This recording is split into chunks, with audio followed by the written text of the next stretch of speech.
When Pakistani terrorists attacked Kashmir's Pulwama, India carried out surgical strikes on Balakot. Yes, security is better, economy is better, Kashmir is better. India's per capita income has gone from 86,000 rupees in 2014 to 172,000 rupees now. It has doubled. Foreign direct investment is at its highest level. Foreign trade is at its highest level. This House believes Modi's India is on the right path. Thank you, Mr. President. Namaskar and good evening to all of you. We're debating India's path tonight, and I could wrap my argument in one sentence borrowed from the White House. Go to New Delhi and see it for yourself. But I've been given more time than that, so I will tell you what I see. Earlier this week, I was on my way to the Delhi airport. There was a lot of traffic. At one point, the car stopped. On the roadside, I saw two vendors. One was selling fruit, the other was selling coconut water.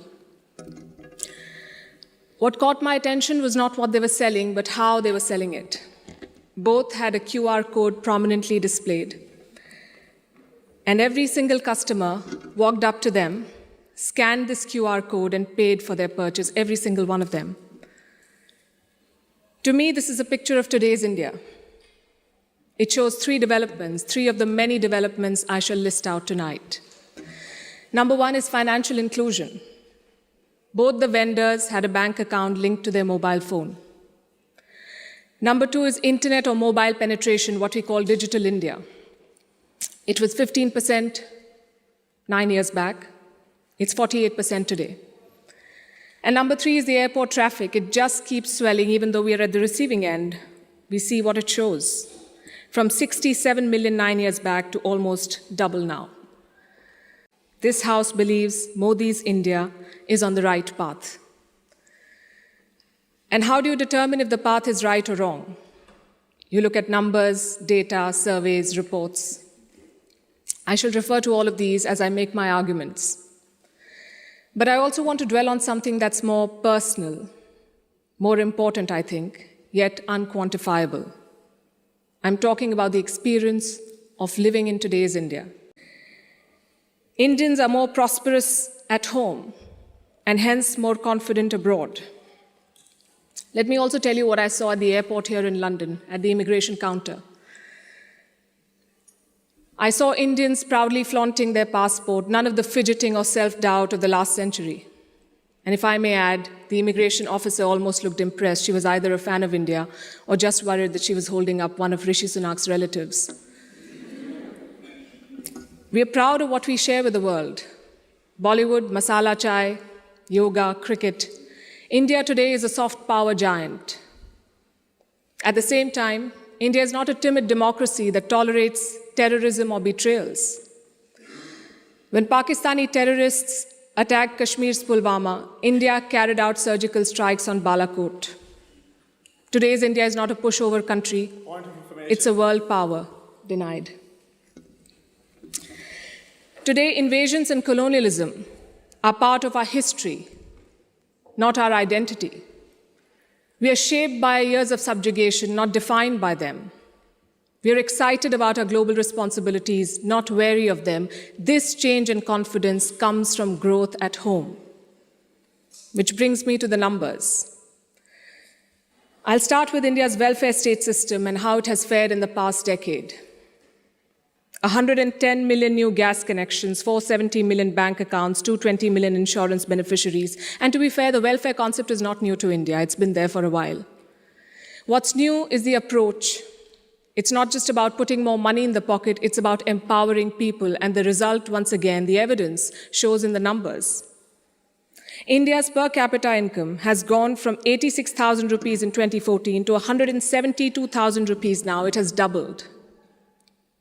And a big reason for that is the falling inflation, from more than 8% 9 years back to less than 6% today. And this, ladies and gentlemen, is in the middle of a global cost of living crisis. Foreign direct investment is at its highest level. Foreign trade is at its highest level. The growth mantra is connectivity. And I don't have to tell the British that. First thing you did in your colonies was build roads and railways. Our growth story has been about two Indias: the urban India, the bustling urban India, and a sluggish rural India. Today, we are trying to connect the two. We are building more than 38 kilometers of highway every day, which is 50% more than what it was 7 years ago. The number of airports has doubled since 2014. The total capacity at seaports has doubled. This connectivity is what is driving India forward. You mentioned GST.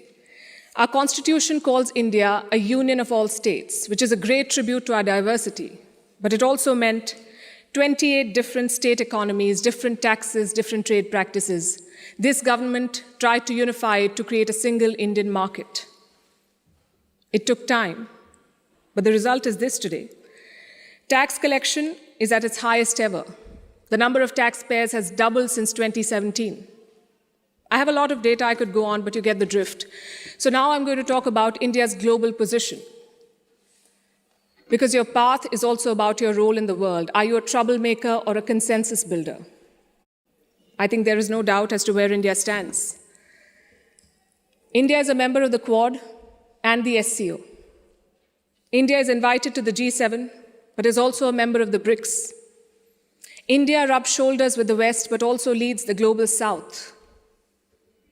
Which other country can claim to juggle these roles? And how does India do it? Because we are not trying to play an outsized role in the world, we are trying to play the right role. In the Russia-Ukraine war, India has not taken sides. And I know it confuses a lot of people here, but back home the thinking is very clear.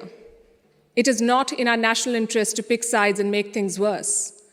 India has excellent relations with Russia and the West, and we want to preserve that.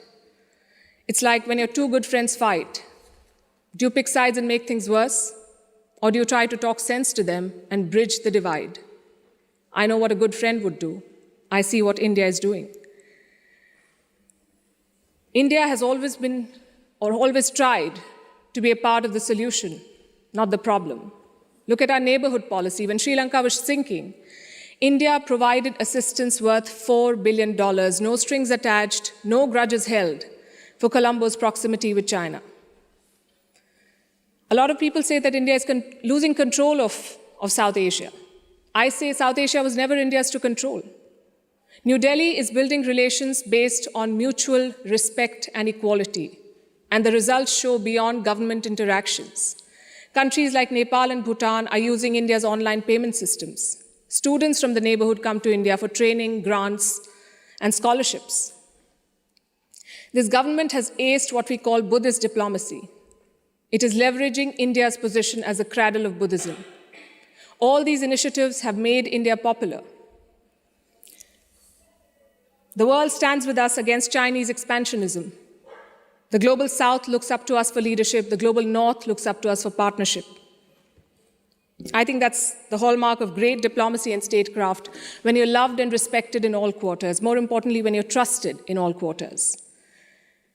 India repaid that trust during the COVID-19 pandemic. When the world forgot about morals and globalization, India sent 24 crore vaccines to 100 countries. And you saw the result of that in Papua New Guinea. When Prime Minister Modi landed there, their Prime Minister touched his feet. This was not a personal gesture to a leader. This was a vote of thanks to the entire country. Let's talk about domestic affairs. Kashmir was brought up. This government abrogated Article 370. Today, Kashmir's economy is doing much better. 1.8 crore tourists visited the valley in the last year.